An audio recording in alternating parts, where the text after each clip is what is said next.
Assalamualaikum warahmatullahi wabarakatuh. Alhamdulillahirabbil alamin. Wassalatu wassalamu ala asyrafil anbiya'i wal mursalin wa ala alihi washabbihi ajma'in. Subhanaka la ilma lana illa ma 'allamtana innaka antal alimul hakim. Rabbi shrah li sadri wa yassir li amri wahlul 'uqdatam min lisani yafqahu qawli. Rabbi yassir wa la tu'assir. Okey Solehah. Apa nama dekat rumah kau ada jiran tak? Ha? Dekat rumah kau ada jiran tak? Ada? Mesti ada jiran kan? Ada. Kalau tak, engkau suka hidup berjiran ke hidup tak berjiran? Hidup jiran. Hidup berjiran. Kalau tak suka hidup berjiran, baik duduk dalam hutan tak? Jadi kita hidup berjiran. Okey. Jiran kamu macam mana? Baik ke? Kurang baik ke? Ya. Biasa apa yang kamu beri pada jiran? Makanan. Selalu?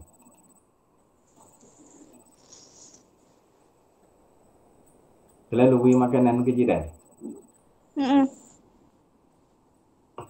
Bertukar-tukar makanan? Macam tu lah. Ya. Bagus. Okey. Jadi kita hari ni kita nak sentuh tajuk yang berkaitan dengan jiran. Bawa tajuk santuni jiranmu. Santuni jiranmu. Apa yang perlu kita lakukan kepada jiran kita. Apa hak jiran kita.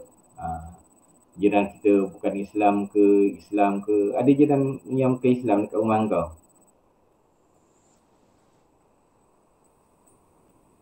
Solehah? Hello?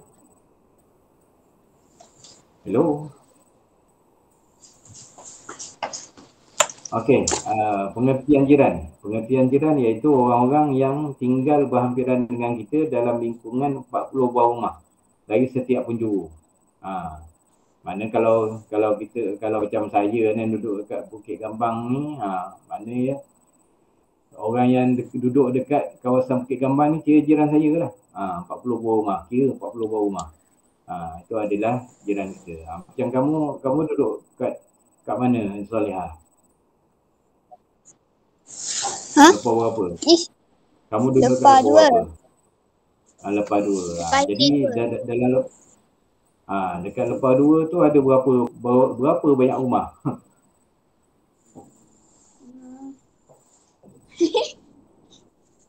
Tak ingat.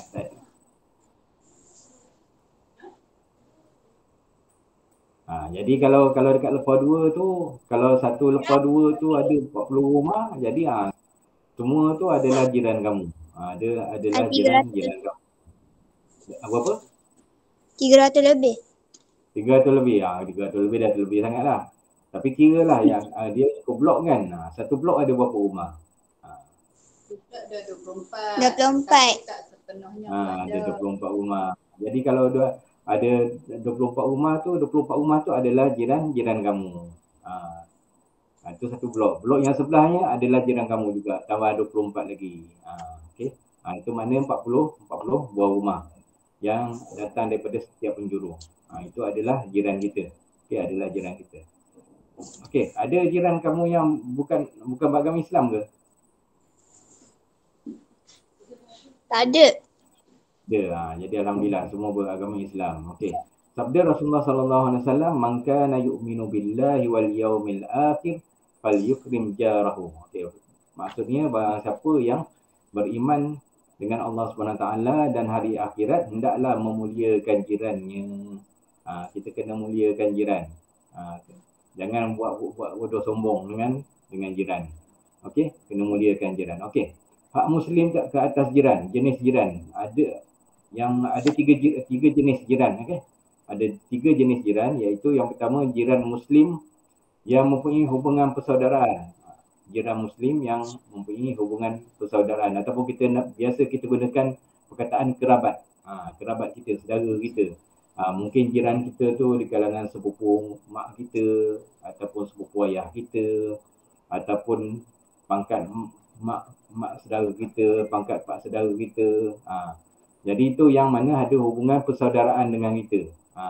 Jadi jiran muslim yang mempunyai hubungan persaudaraan, jadi kita kena jaga hak dia sebagai seorang muslim lah. Sebagai seorang muslim. Macam mana hak seorang muslim? Okay. Hak seorang muslim macam biasa, kita kena hormat dia. Kena ambil tahu keadaan dia sebagai seorang muslim. Juga hak sebagai seorang kerabat.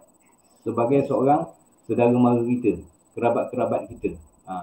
Jadi itu hak yang kita kena jaga. Dan juga hak sebagai seorang jiran. Dan juga hak sebagai seorang jiran. Okey. Seterusnya, jenis jiran yang kedua, jiran muslim yang tidak mempunyai hubungan persaudaraan dengan kita. Okey. Dengan siapa-siapa lah, tapi dia muslim. Dia muslim dan dia berjiran dengan kita, tapi dia bukan ada hubungan persaudaraan, bukan kerabat kita, bukan pak saudara, bukan sepupu, bukan anak saudara. Jadi kita kena jaga hak dia sebagai seorang muslim. Okey, dan juga sebagai sebagai seorang jiran. Okey. Yang ketiga, jiran yang bukan muslim. Contohnya lah, yang duduk sebelah rumah kita tu orang India. Orang India yang beragama Hindu, bukan beragama Islam. Okey. Ataupun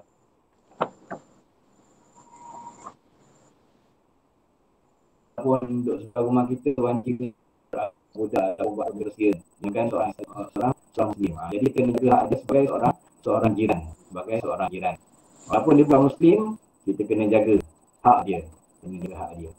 Okey. Cara membentuk masyarakat penyayang, mengutamakan saudara terdekat dalam pembahagian sedekah dan zakat. Okey, bila kita ada benda kita nak sedekah, kita nak dermakan, kita kena utamakan kerabat-kerabat kita dululah. Okey, kena utamakan kerabat kita dulu. Okey. Katakanlah kita ni seorang yang agak berada lah kan, beruang, bukan beruang bukan beruang. Kita beruang, ataupun berduit lah kan. Bila kita nak sedekah, okey, kita kena utamakan pemberian sedekah tu kepada saudara mara terdekat kita dulu. Kita tengok sepupu kita, kita tengok pak saudara kita, mak saudara kita, anak buah kita dulu. Tengok yang tu dulu. Ataupun adik-beradik kita sendiri. Kalau kita nak ulur sedekah, nak ulur zakat, tengok yang ni dulu. Ulurkan pada dia orang ni dulu. Kalau dah saudara mara kita semua dah kaya raya, tak ada yang miskin, tak ada yang apa-apa kedana, bolehlah kita nak pergi pada orang lain, bolehlah pergi pada orang lain. Tapi kalau di kalangan saudara mara kita masih lagi orang susah, kita kena utamakan pemberian sedekah ataupun zakat tu kepada mereka terlebih dahulu. Bukan tak boleh bagi pada orang lain, boleh, tak ada masalah, tak haram pun, tapi yang utama, okey, yang utamanya beri pada saudara mara kita dulu. Kena pastikan saudara mara kita dulu, saudara mara kita cukup makannya. Okey. Kalau ada nak tanya soalan, terus tanya ya. Okey. Tak perlu tunggu sampai habis kelas. Okey, memberi hadiah kepada jiran, beri hadiah, beri makanan kan. Macam kau beritahu tadi, beri makanan kan, beri makanan kepada jiran. Itu adalah satu amalan yang terpuji lah. Kadang-kadang bertukar-tukar lah pula kan. Hari ni kita beri sate, esok dia beri kita balik sate kan. Contohlah kan. Baru ni raya kita nak pergi ziarah tak boleh. Tak boleh nak pergi ziarah. Jadi kita pun bertukar-tukar lah makanan. Apa yang saya buat lah dekat sini, dekat rumah saya ni. Itulah yang kita mampu. Kita bertukar-tukar makanan. Kalau ada benda yang baik yang ada lebihan-lebihan, bukan lebihan lah. Mana benda yang baik untuk kita beri pada orang, eloklah kita berikan kepada jiran kita. Contoh sekarang ni kan musim durian kan. Musim durian. Awak ada kebun durian, berkilo-kilo durian ada. Jadi bolehlah ulur-ulur sikit kepada jiran tu biar merasa. Kalau tak dapat 10 biji, dapat ulur sebiji pun jadi dia kan. Jadilah. Kalau kat kampung saya sekarang ni musim rambutan kan. Musim rambutan ada, musim apa nama tu, dokong. Lepas tu dokong ada. Lepas tu apa nama, Pulasan. Tapi itulah tak dapat nak rentas negeri. Jadi tak dapatlah saya nak ambil dekat kampung buah-buah tu. Kalau tak boleh lah bawa mari sini. Bagi merasa jiran-jiran kat sini. Okey, ziarah menziarahi jiran tetangga. Musim Covid ni tak boleh lah ziarah. Jangan kau pandai-pandai pula nak ziarah kan. Musim Covid nanti dapat tangkap dia polis kan, kena compound, kena compound jenuh pula nak bayar compound, nak bayar denda kan. Tapi kalau bukan musim PKP, musim biasa yang tak bukan musim COVID-19 ni, kalau boleh, kalau kita mampu ziarah, kita ziarah lah. Okay?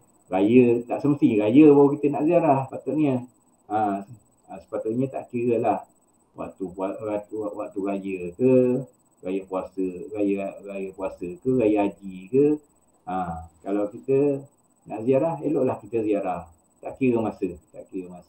Tapi janganlah masa time orang tu tengah tidur kita nak ziarah. Tu tak betul lah kan. Kena cari masa yang orang selesa untuk menerima tetamu. Contohnya macam mana, waktu pagi kan, dalam pukul 10 itu waktu sesuai untuk kita ziarah. Ataupun waktu lepas asar, tu waktu sesuai kita ziarah. Jangan pula pukul 12 tengah malam kau pergi ziarah orang. Jadi tak sesuai lah. Tak sesuai. Okay, ziarah. Kalau boleh ziarah. Sekarang ni tak boleh ziarah. Sekarang ni tak boleh. Kita tak boleh ziarah. Takut. Kita tak tahu siapa yang bawa virus. Kita tak tahu siapa bawa virus. Mungkin saya sendiri ada virus tapi saya tak ada gejala. Mungkin kau pun sendiri ada virus. Jadi eloklah kita tangguhkan dulu bab ziarah menziarahi ini. Okey. Membantu mengawasi keselamatan rumah jiran. Kita berhati-hatilah apa yang ada dekat rumah jiran kita tu, berhati-hati kan. Ada pergerakan yang mencurigakan ke, ataupun tak kira lah. Berhati-hati. Kena pula kalau mungkin jiran kita tu, kalau jiran kita boleh balik kampung ke mana ke, kita tengok-tengok lah. Kita tengok-tengok ke rumah dia. Supaya kalau ada berlaku kecurian, ada berlaku rompakan, kita dapat laporkan pada pihak berkuasa. Boleh laporkan pada polis. Tolong jaga keselamatan rumah jiran kita tu. Jangan awak tak tahu je, dah nampak dah orang duk ompel pintu kan, kita awak tak tahu je. Tak boleh gitu. Kena laporkan, kena pakat-pakat jaga keselamatan rumah masing-masing. Dan rumah jiran kita selain daripada rumah kita sendiri. Okey, kena bantu mengawasi keselamatan. Okey, kalau dah nampak orang tu tengah ompel tingkap kan, ada tentulah dia tu ada niat yang tak baik. Kalau orang tuan rumah dah tentu dia masuk ke pintu, dia bukan masuk ke tingkap. Ataupun dia panjat bumbung rumah, masuk rumah daripada bumbung pun ada juga. Kalau tengok ada orang macam tu, maknanya dia buat ada niat tak baik kepada rumah jiran kita. Perhatikanlah. Okey, perhatikanlah. Okey, kalau macam musim-musim kalau alhamdulillah lah, musim banjir kan, kena pakat-pakat lah, beringat-ingat, kena ingatkan jiran kita. Kalau air dah naik ke mana lah tahu, jiran kita tak sedar kan, kabar-kabar je air dah naik 2 kaki. Jadi kena alert dengan benda-benda macam ni. Menjauhi perasaan hasad dengki. Tak boleh hasad dengki dengan jiran kita. Mentang-mentang tengok jiran kita keluar kereta X70 contohnya kan, Proton X70. Wow. Dahsyat lah jiran kita ni duk keluar X70, entah dia duk makan rasuah ke mana-mana. Tak boleh, jangan duk suuzon ataupun sangka buruk tu pada jirannya tu. Tak boleh lah, kita ada perasaan hasad dengki. PhD. Biasa saya gunakan PhD, penyakit PhD. Bukan dapat doktor falsafah tu, tak. Ni dia perasaan hasad dengki. Perasaan hasad dengki. Tak boleh tengok orang tu senang sikit. Mulalah macam-macam duk fikir nak khianat kawan tu. Tak boleh. Okey, tak boleh hasad dengki pada jiran. Walaupun jiran kita tu bukan Islam. Kita kena jaga hak dia sebagai seorang jiran. Okey. Bergotong royong menjalankan program bersama. Okey. Ni musim-musim panas ni, musim apa? Selain daripada musim COVID-19 ni. Musim nyamuk Aedes. Nyamuk Aedes kan? Nyamuk Aedes. Nyamuk Aedes ni dia biasa dia hidup dekat dia banyak dekat tempat-tempat yang ada air bertakung kan. Air bertakung, air jernih yang bertakung. Sebab apa? Orang tak jaga kebersihan. Jadi kena pakai gotong royong lah. Dengan dia kan kawasan rumah kan. Supaya tak ada nyamuk Aedes. Kalau kena nyamuk Aedes ni naiknya kena demam tinggi kan. Kena demam tinggi. Kena demam tinggi ni berat. Berat. Saya dah 2 kali saya kena demam tinggi. Tapi alhamdulillah lah. Alhamdulillah sihat. Masih sihat seperti sedia kala lah kan. Alhamdulillah. Tapi kalau kena tu memang kau makan tak selera, kau punya platelet rendah, darah putih rendah. Jadi kena gotong royong bersihkan kawasan supaya tak ada nyamuk Aedes. Kalau ada nyamuk Aedes, potensi untuk dapat demam denggi itu terlalu tinggi. Kes denggi ni terlalu tinggi. Denggi kalau setakat platelet rendah okey lagi, maknanya masih boleh hidup lagi. Tapi kalau dah terlalu rendah sangat sampai jadi denggi berdarah, darah keluar daripada liang-liang kulit kita, liang roma kulit kita, itu dah berat dah. Itu dah berat. Biasanya susah nak sembuh. Kecuali berlaku keajaiban lah. Lagi satu kena minum air banyak. Makan memang tak selera. Pengalaman saya lah. Kena denggi ni makan memang tak selera. Boleh makan bubur kosong je. Bau ikan, bau ayam tu terus rasa nak muntah. Jadi kena gotong royong pastikan tak ada nyamuk Aedes dekat kawasan rumah kita. Okey.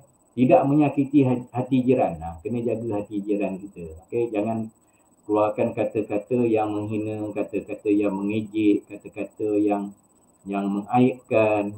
Tak boleh. Kena jaga hati jiran kita. Walaupun jiran kita tu bukan Islam. Kena jaga. Okey, kena jaga hak jiran kita. Memelihara rahsia jiran kita. Kalau adalah rahsia-rahsia itu, terutama sekali keaiban. Aib orang ni kita kena jaga. Okay?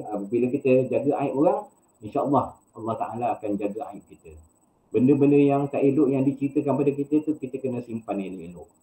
Jangan pula duk sebarkan pada orang lain. Jangan duk sebarkan pada orang lain. Dia tu jiran aku tu bukan penagih dadah. Benda tak elok kan. Benda tak elok ni kalau boleh kita rahsiakan lah. Kita rahsiakan. Ustaz, ni dah siap. Apa dia? Apa yang dah siap?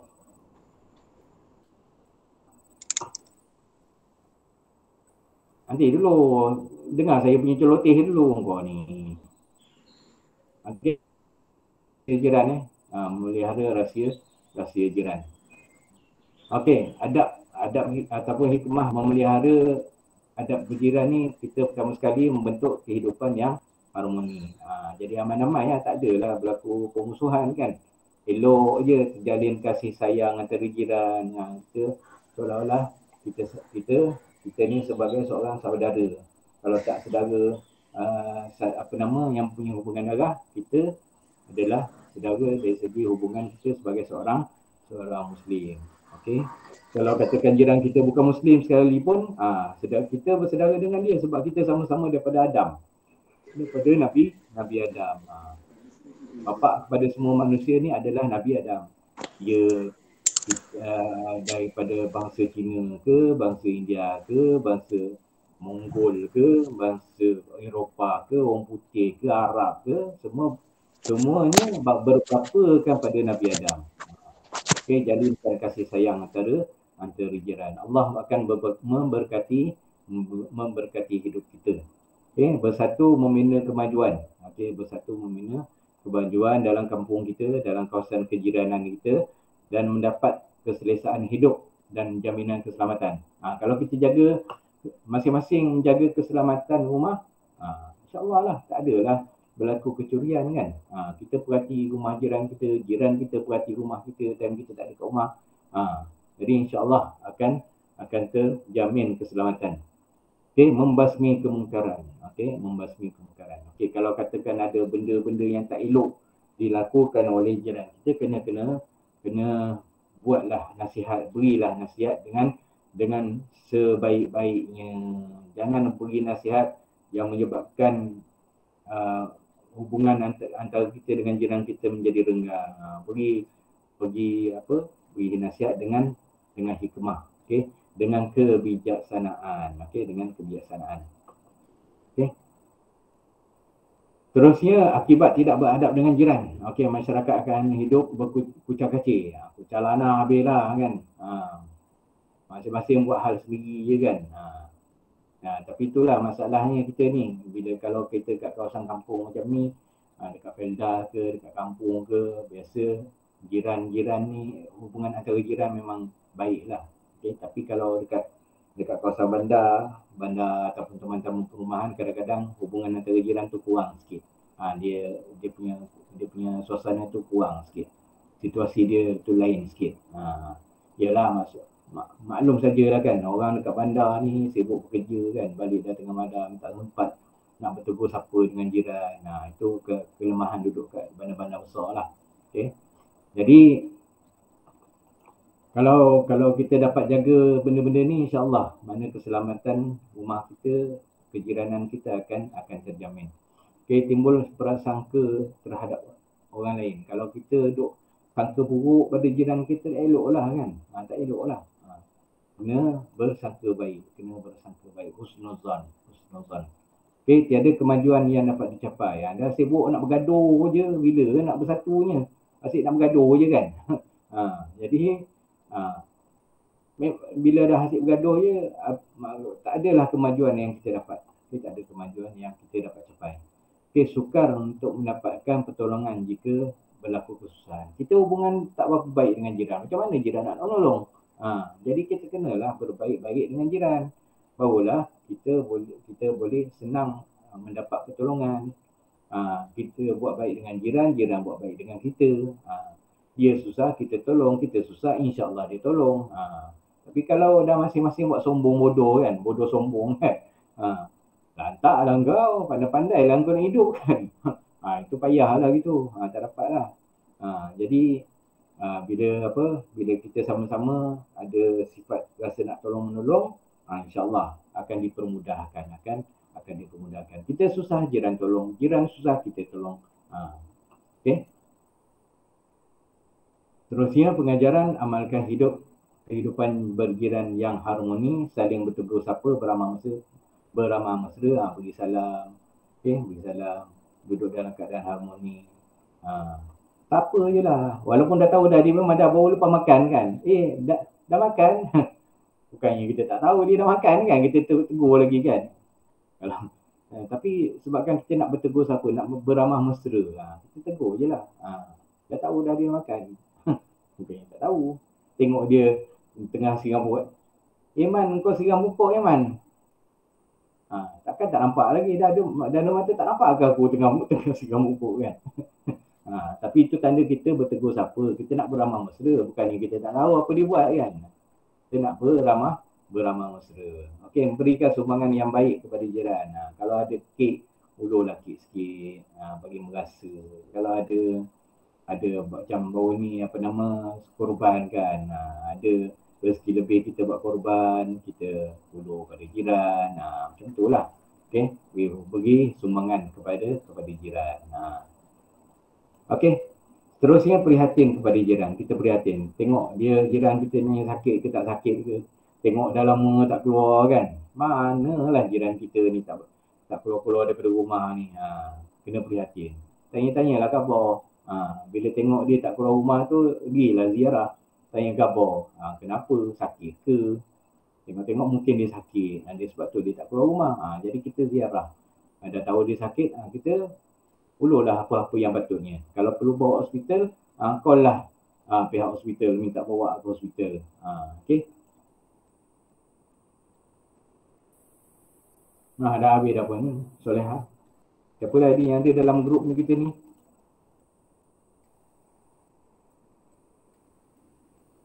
Okey, kalau ada nak tanya, silakan tanya.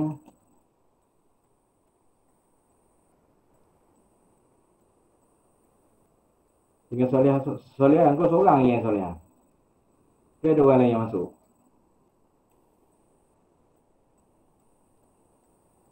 Hello. Hello. Ustaz, saya dah siap dah yang muka surat tu. 99 dengan 100. Bagus. Okey, terima kasih Salihah. Sama-sama. Kita jumpa lagi pada hari Senin depan, insyaAllah. Okey, Assalamualaikum. Waalaikumsalam Ustaz. Saya keluar